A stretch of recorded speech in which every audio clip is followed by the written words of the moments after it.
नमस्कार दोस्तों, मेरे चैनल में आप लोग का एक बार फिर से स्वागत है।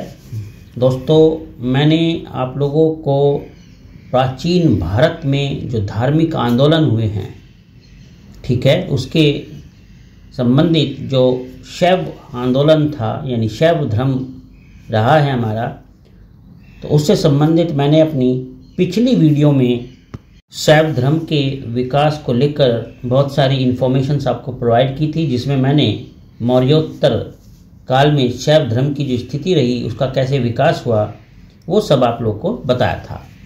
तो आज मैं अपनी इस वीडियो में आप लोग को बताऊंगा कि जो गुप्तोत्तर काल में शैव धर्म की स्थिति रही वो क्या रही और किस तरीके से इस गुप्तोत्तर काल में जो है शैव धर्म का विकास हुआ। तो वीडियो को आप ध्यान से सुनना और अंत तक जरूर देखना, क्योंकि इसमें बड़ी इंपॉर्टेंट जानकारी आपको मिलने वाली है। और दोस्तों, अगर चैनल को सब्सक्राइब नहीं किया है तो ज़रूर एक बार आप लोग सब्सक्राइब कर लेना। तो चलिए मैं स्टार्ट करता हूँ शैव धर्म का विकास गुप्तोत्तर काल में। तो देखो मेरे दोस्तों, मेरे भाइयों, मैं आपको बता रहा हूँ कि जो गुप्तोत्तर काल में एक बहुत ही प्रसिद्ध महाकवि हुए हैं भारवी, और भारवी की जो रचना है जिसका नाम है किराता अर्जुनियम, ठीक है, क्या नाम है? किराता अर्जुनियम। इस किराता अर्जुनियम में किरात वेशधारी शिव और अर्जुन के बीच युद्ध का वर्णन किया गया है, ठीक है, बड़े ध्यान से सुनना। किरात वेशधारी शिव और अर्जुन के बीच का जो युद्ध है उसका वर्णन किया गया है।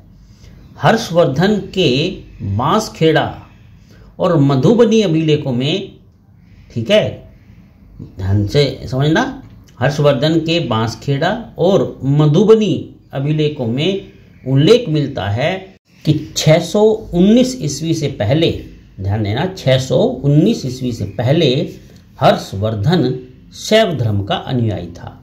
ये हमें कहाँ मिलता है? हर्षवर्धन के बांसखेड़ा और मधुबनी अभिलेख में।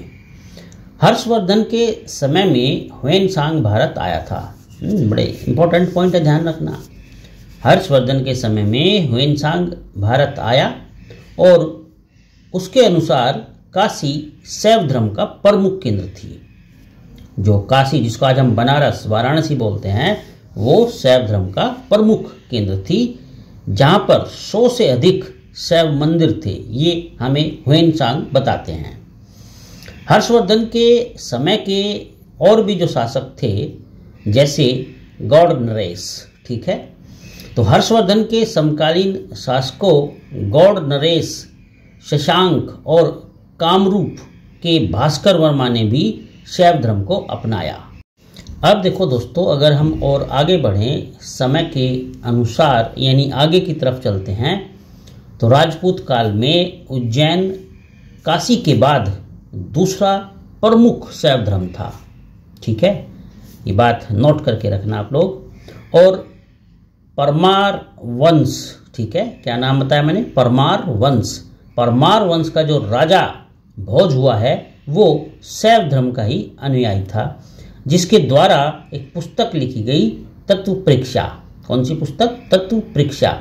और इस तत्व परीक्षा में शैव धर्म से संबंधित, ठीक है, बहुत सारी बातें लिखी गई है। अर्थात कह सकते हो कि जो पुस्तक है तत्व परीक्षा, ये शैव धर्म से संबंधित है। फिर पाल, चंदेल और सेन वंश, ठीक है, क्या नाम बताया? पाल, चंदेल और सेन। पाल, चंदेल और सेन वंश के ज्यादातर अभिलेख में क्या लिखा हुआ है? ओम नमः शिवाय। तो ओम नमः शिवाय कहाँ लिखा है? इन तीनों के अभिलेखों में, ठीक है। इस बात को भी आप अच्छे से नोट कर लेना कि ये जो मैंने नाम बताए, पाल, चंदेल और सेन, ठीक है, इनके जो अभिलेख होते हैं ना, वो शुरुआती उनकी जो है ओम नमः शिवाय शब्द से होती है। अब चंदेलों के समय में अगर हम बात करें, तो चंदेलों के समय में ही धंग ने कंद्रिया महादेव मंदिर का निर्माण कराया। बड़े इंपॉर्टेंट पॉइंट्स है भाई, देखो ये। अब चलते हैं हम लोग गुजरात की तरफ। तो गुजरात में खंबात की खाड़ी क्षेत्र में, कहाँ पर? खंबात की खाड़ी क्षेत्र में शिव का एक बहुत ही प्रसिद्ध मंदिर है जिसे सोमनाथ मंदिर कहते हैं। ठीक है, तो ये कहाँ था? गुजरात के खंबात की खाड़ी क्षेत्र में शिव का प्रसिद्ध सोमनाथ मंदिर था। ये महमूद गजनवी द्वारा इसे नष्ट करने के बाद, ठीक है, ये बहुत इंपॉर्टेंट पॉइंट है, महमूद गजनवी ने जब इस सोमनाथ के मंदिर को नष्ट कर दिया तो उसके बाद परमार शासक भोज और अनहिलवाड़ के चालुक्य शासक कुमारपाल ने इसका पुनर्निर्माण करवाया। कौन कौन? ध्यान देना फिर से, परमार शासक भोज और अनहिलवाड़ के चालुक्य शासक कुमारपाल ने इसका जो है पुनर्निर्माण करवाया सोमनाथ के मंदिर का। ठीक है, इस बात को बहुत अच्छे से आप लोग नोट करके रखना। चालुक्य शासक जयसिंह सिद्धराज ने, ध्यान देना इस बात पर, चालुक्य शासक जयसिंह सिद्धराज ने सोमनाथ जाने वाले यात्रियों से जो तीर्थ कर लगता था, यानी जो तीर्थ यात्रा के लिए कर लिया जाता था, उसको उन्होंने बंद कर दिया था। फिर से नोट कर लो, चालुक्य शासक जयसिंह सिद्धराज ने सोमनाथ जाने वाले यात्रियों से तीर्थ यात्रा कर लेना बंद कर दिया था। तो दोस्तों, ये थी शैव धर्म के विकास की कहानी, उससे संबंधित बहुत सारी इन्फॉर्मेशंस जो बहुत ही इम्पोर्टेंट आपके लिए है, जो मैंने आप लोगों के लिए बहुत अच्छे से सर्च करके कलेक्ट की थी। तो उम्मीद करता हूँ कि ये आपको बहुत लाभकारी सिद्ध होगी और इससे आपके ज्ञान में दिन दूनी रात चौगनी वृद्धि होगी।